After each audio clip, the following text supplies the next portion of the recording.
Let's talk about branded residences Asia. So today I'm going to talk about, we've done a new report. So we've got fresh data, which is exciting. I'm going to come to the other side of it, actually be a contrarian, move to the left of the stage as well.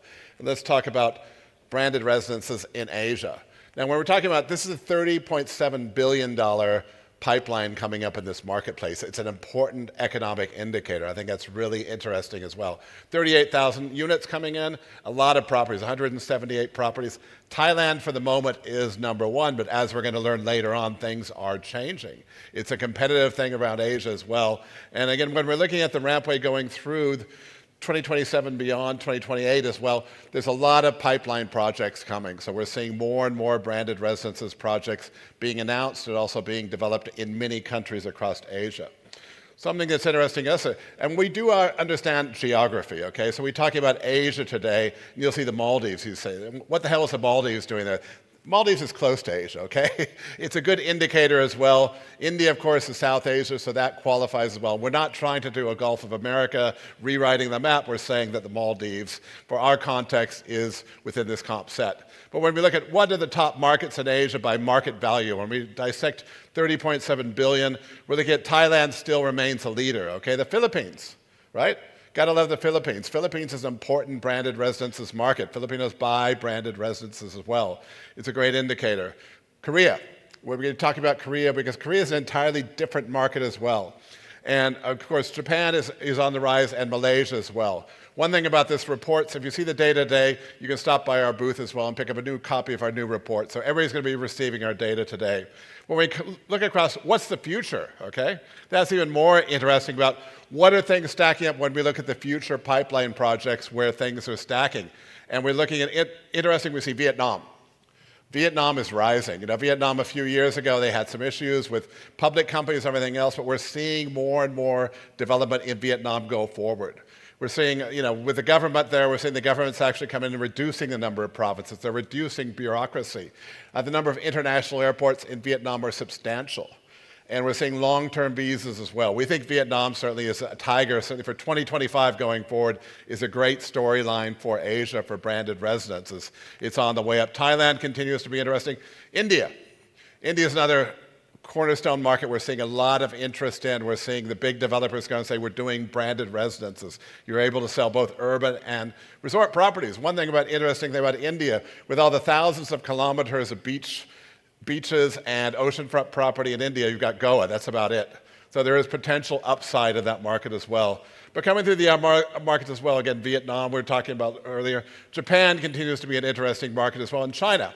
China is still there, and people say, what would happen if you do new branded residences projects in Shanghai? Markets like these will come. So again, there is upside across all of Asia in terms of these marketplaces. Pipeline supply, 4% non-hospitality. Let's talk a little about that because we talk about luxury being the only thing. Let's talk about non-hotel brands. And I know we've heard KP Ho before talking about it's all hospitality, all hospitality. Contrarian view to that would be that if you have a fashion brand, you have an automotive brand, they can give you limited editions. What's better at luxury level about buying a mass quantity hospitality brand versus a Fendi or another automotive, a Porsche? You know, looking about what kind of limited editions, how that speaks to a luxury buyer. Too often branded residences, you talk about products, but actually talk about the consumer. Talk about who the buyer is and what their value-based system is. You know, if you're buying fashion or something else, go to a mall and look who's on the cornerstone units, the most expensive real estate in that mall. It's going to be the bigger brands. So I think something we know about hospitality today is hospitality in Asia. We're seeing every hotel company virtually would be gladly give you a franchise, gladly give you licensing deals. They just want to expand their earnings. They're listed companies as well. But at the end of the day, it's about licensing and franchising as well. This is where fashion, this is where automotive brands play into this. And we think that's an intriguing space because, again, you're able to do things you can't do with hospitality.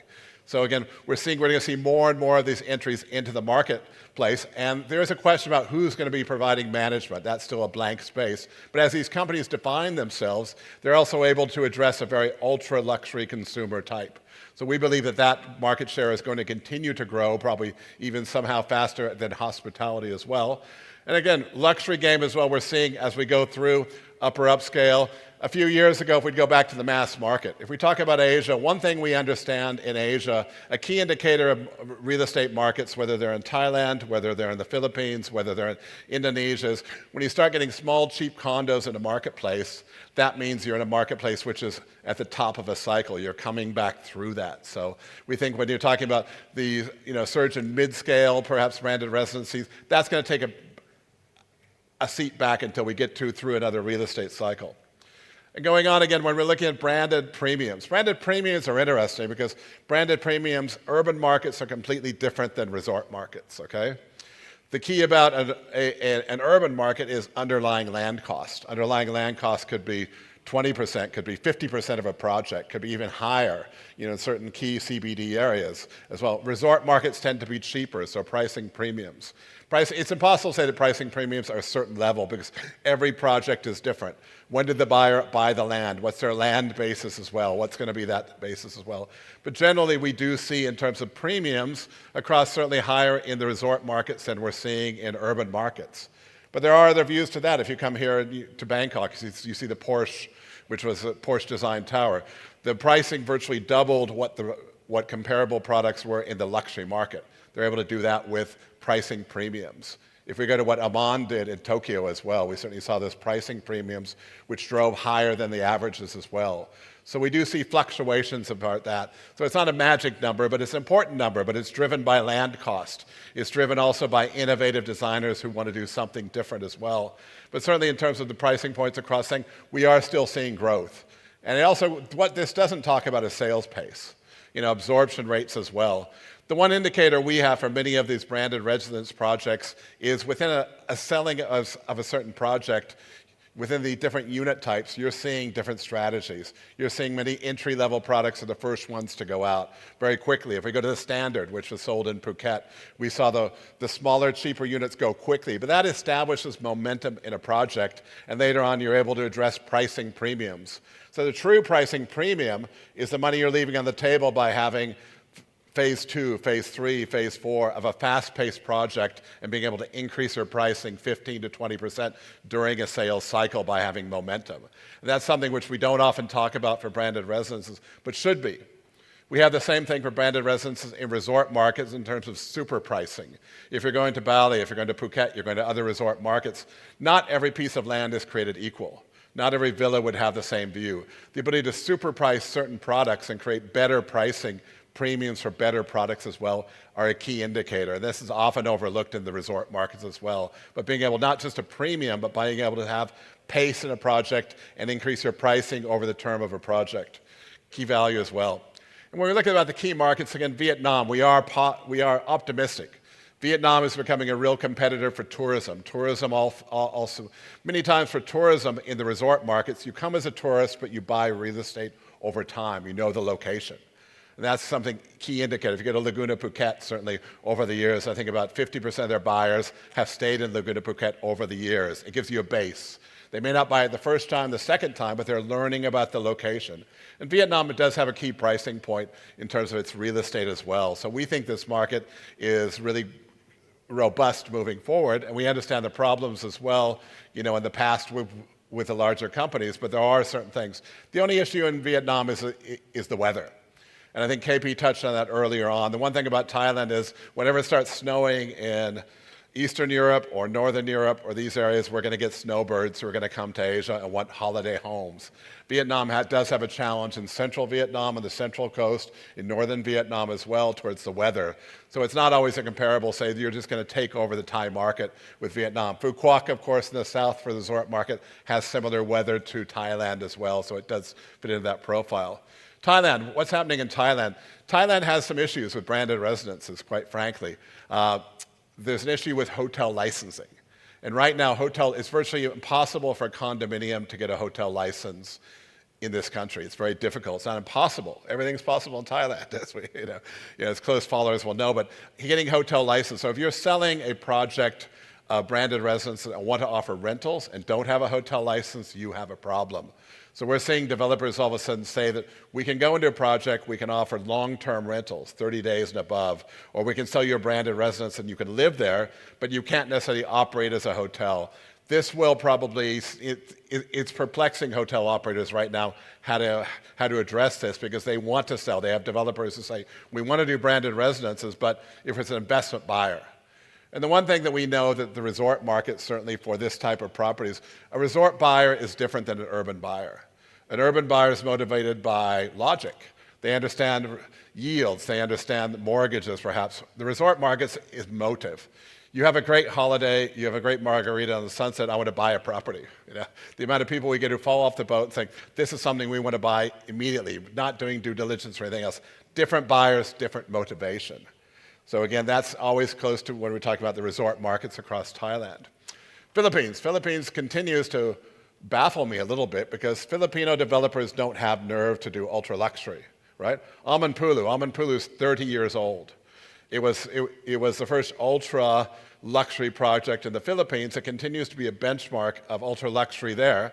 But yet you have Filipino developers who continue to develop mid-scale products for overseas Filipinos. 11 million, 12 million overseas Filipinos living abroad, buying property as well. But why don't people do ultra luxury? That said, there is a marketplace in that country for that type of property.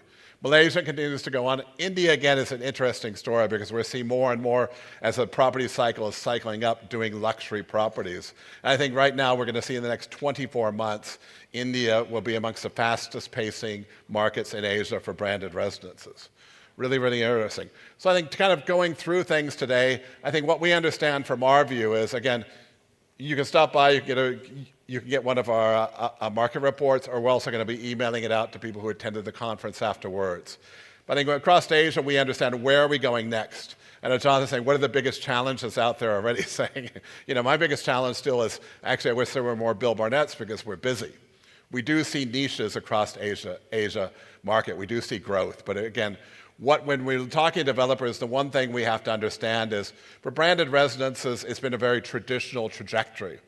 And I think what we're not doing well is going to developers and saying, if you dissect a project, aside from having a hotel brand, what's unique about the real estate offering? What are the top 5 USPs? What do you offer something? Select to that. What are the things why you're buying this property and not another property? I think those are things which this industry doesn't do well in creating real estate value, creating resale value as well, and doing these things. I think as the branded residences market comes through the cycle, we're going to see it closer to real asset cases, but imagination. Great projects are done by great developers. The brands help. The brands put a logo on it and everything else, but a developer has to have foresight. It's not a matter of taking statistics and saying, this is the marketplace, build a 200-key condo with 46 square meter studio units. It's a matter of saying, what would be the next thing? What could you do? You go to the Four Seasons in Kyoto, nobody saw that project being that successful because it resonated with other people as well. We worked in the Park Hyatt Niseko, and people said, would Japanese? No, Japanese won't buy in Niseko. This is a foreign market, right? Over 40% of the buyers were Japanese who bought entry-level product, but they bought real estate in a resort market, which was something new to them. So I think as we said, as this market evolves, it's the brave developers who don't just follow the market who are creating new ideas out there as well. So thank you very much. It's an exciting time in Asia for branded residences.